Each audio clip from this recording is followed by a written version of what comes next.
जय जय श्री राधे। भाग 53। प्रसंग है वज्रनाभ के प्रश्न और महर्षि शांडिल्य के उत्तर।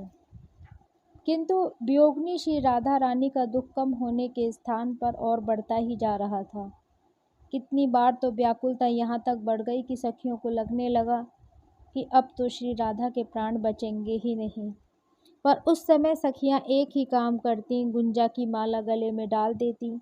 बस किशोरी जी के प्राण तो मानो इन्हीं गुंजा माला में ही उलझ कर रह जाते। हे वज्रनाभ, मैं आऊँगा, यह वचन श्री राधा भूल नहीं पाती हैं। मेरे प्रियतम ने कहा है मैं आऊँगा, बस इन्हीं में प्राण उलझ कर रह जाते हैं। पर श्री कृष्ण आए क्यों नहीं, वज्रनाभ ने आज प्रश्न कर दिया।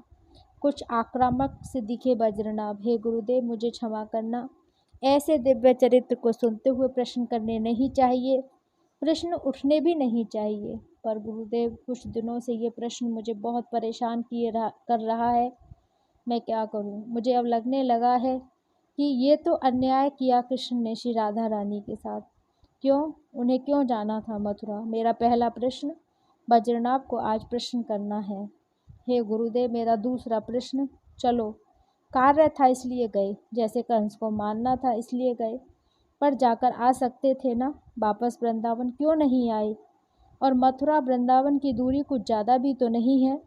या गुरुदेव आप कहेंगे कि इतना समय कहाँ मिलता था कृष्ण को कि वो वृंदावन आ जाते? ठीक है, मैं मानता हूँ वृंदावन नहीं आ सकते थे समय अभाव के कारण, तो इन सबको मथुरा में ही बुलवा लेते, या मथुरा में ही इन वृंदावन वासियों को बसा लेते, एक अलग से ही नगर बसा देते मथुरा में। क्यों नहीं किया ये सब? वज्रनाभ को लग रहा है अन्याय हुआ है श्री राधा के साथ। वज्रनाभ को लगने लगा है कि इन लोगों के आंसुओं के कारण ही हमारा वंश नष्ट हुआ है। शांत वज्रनाभ, शांत। महर्षि शांडिल्य सहज हैं, वो समझा रहे हैं। ये चरित्र तुम्हें उद्विग्न बनाने के लिए मैं नहीं सुना रहा हूँ। ये चरित्र तुम्हें मैं आक्रामक बनाने के लिए नहीं सुना रहा हूँ। हे वज्रनाभ, इस चरित्र को सुनाने का मेरा एक ही उद्देश्य है कि हम उस दिव्य प्रेम को समझ सकें। प्रेम क्या है, मैं तो एक झांकी दिखा रहा हूँ तुम्हें वज्रनाभ। राग द्वेष से भरे इस जगत में प्रेम किसे कहते हैं, देखो, दर्शन करो इन दोनों प्रिया प्रियतम का। दोनों ही प्रेम के खिलौने हैं और प्रेम से ही खेल रहे हैं। ओहो, मिलन में प्रियतम एक ही जगह दिखता है और विरह में वह सर्वत्र दिखाई देने लग जाता है। हे वज्रनाभ, इस चरित्र को तुम क्या समझ रहे हो? श्री राधा दुखी तो हैं, पर उनका दुख कोई सांसारिकों की तरह थोड़े ही है। प्रेम उन्माद में आंसू गिरते हैं, दर्द भी होता है, पर उसका अपना आनंद है। ये बात प्रेमी ही समझ सकता है। एक कसक एक दर्द पर मीठा लगता है। महर्षि समझाते हैं, मथुरा क्यों गए कृष्ण, यह प्रश्न है ना तुम्हारा। मथुरा तो जाना ही था उन्हें कंस को मारने के लिए। अगर नहीं जाते तो आज न कल वो वृंदावन को ही खत्म कर देता, इसलिए भी गए मथुरा कृष्ण। महर्षि ने कहा, तुमने पूछा मथुरा जाकर वृंदावन वापस क्यों नहीं आए? तो हे वज्रनाभ, कंस वध के पश्चात मथुरा में राजनीति की दृष्टि से अस्थिरता आ गई थी। जरासंध कंस का ससुर था, जमाई मर गया। ये जब सुना जरासंध ने, तब उसने तैयारी कर ली मथुरा में आक्रमण करने की। ऐसे समय में वृंदावन वापस आना कृष्ण का क्या उचित होता? तुमने पूछा वज्रनाभ कि बीच में आते जाते रहते वृंदावन क्यों, कि मथुरा से दूरी तो है नहीं वृंदावन और मथुरा में। देखो वज्रनाभ, अगर कृष्ण वृंदावन आते जाते रहते, मिलते जुलते रहते श्री राधा से, गोपी गोप से, मैया बाबा से, तो क्या इसकी संभावना नहीं थी कि शत्रु पक्ष जरासंध इत्यादि ये समझ जाते कि कृष्ण की कमजोरी वृंदावन है? तब क्या ये स्थिति नहीं आ जाती कि जरासंध इत्यादि वृंदावन को ही अपना निशाना बनाना शुरू कर देते? और ऐसी स्थिति अगर आती तो क्या ये बेचारे ब्रजवासी जरासंध का सामना कर पाते, और उस समय कृष्ण पर क्या गुजरती? तुमने एक प्रश्न और रखा मेरे सामने कि कृष्ण अगर मथुरा में ही बुला लेते इन ब्रजवासियों को, तो बुला लेते, पर क्या ये ब्रजवासी वहाँ जाते? श्री राधा रानी मथुराधीश के दर्शन करती, क्या उन गोपियों को रुचिकर लगता वो रजोगुणी भेष कृष्ण का?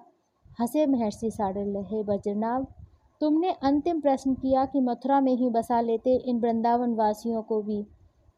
हे वज्रनाभ, तुम प्रेम के सिद्धांत को अभी तक समझ नहीं पा रहे हो। ऐसे कैसे रह जाती श्री राधा रानी मथुरा में? ऐसे कैसे रह जाती मैया यशोदा, नंद बाबा, ग्वाल बाल गोपियाँ? कृष्ण रसिक शेखर हैं। रस सिद्धांत को इनसे ज़्यादा और कौन समझता है बज्रनाभ? अगर कृष्ण मथुरा में बसा भी लेते इन सबको, तब तो एक बड़ा संकट खड़ा हो जाता, प्रेम का संकट। जिन गोपियों ने अपने सामने जिसे नचाया, जिसे बांधा, जिसे अधिकार से चूमा, आलिंगन किया, उसकी दया पर रहती ये गोपियाँ श्री राधा। ऐसा कृष्ण कर ही नहीं सकते थे। कोई उपाय नहीं था कृष्ण के सामने श्री राधा और अन्य ब्रजवासियों को उनकी विरह वेदना के साथ छोड़ने के सिवा। प्रेम कोई दीनहीन नहीं है। प्रेम की अपनी ठसक होती है बज्रनाभ, और होनी भी चाहिए। मैंने सुना था बज्रनाभ की एक बार, बस एक बार गोपियाँ मथुरा गई थी, श्री राधा रानी नहीं, अन्य गोपियाँ। उन गोपियों की मुखिया बन के गई थी, चंद्रावली सखी मथुरा गई। पर पता है हे बज्रनाभ, वो सब कृष्ण से बिना मिले ही आ गई थी। लोगों ने पूछा उनसे, जब गई थी मथुरा तो मिल भी लेती? तब चंद्रावली का उत्तर था, नहीं, हम तो गोपाल से मिलने गए थे, मथुराधीश से नहीं। वहाँ हमारा गोपाल नहीं है, वहाँ तो राजा है, मथुराधीश है, और फिर हमें क्या काम राजा से? हे बज्रनाभ, बाकी सब लीला है। मैंने तुम्हें पहले भी कहा ही था। हाँ, उद्धव जी को भेजा वृंदावन कृष्ण ने, ये भी तब किया जब उनसे रहा नहीं गया था। असहाय हो गया श्री राधा का वियोग कृष्ण को, तब उन्होंने अपने मित्र उद्धव जी को भेजा था। उद्धव आए थे। महर्षि ने कहा, मुझे उस प्रसंग को भी सुनाना है गुरुदेव। आपने मेरी जिज्ञासा शांत की। अब मुझे उद्धव और श्री राधा रानी का प्रसंग सुनाइए। अब मैं स्पष्ट समझ गया हूँ कि विशुद्ध प्रेम की परिभाषा समझाने के लिए श्री राधा प्रेम को जगत में लाए थे कृष्ण, ताकि स्वार्थ से, राग द्वेष से, अहंकार से बचें और मनुष्य समझ सके कि शुद्ध प्रेम क्या होता है। बज्रनाभ का प्रश्न सुनकर महर्षि बड़े प्रसन्न हुए हैं आज। जय जय श्री राधे, श्री राधे।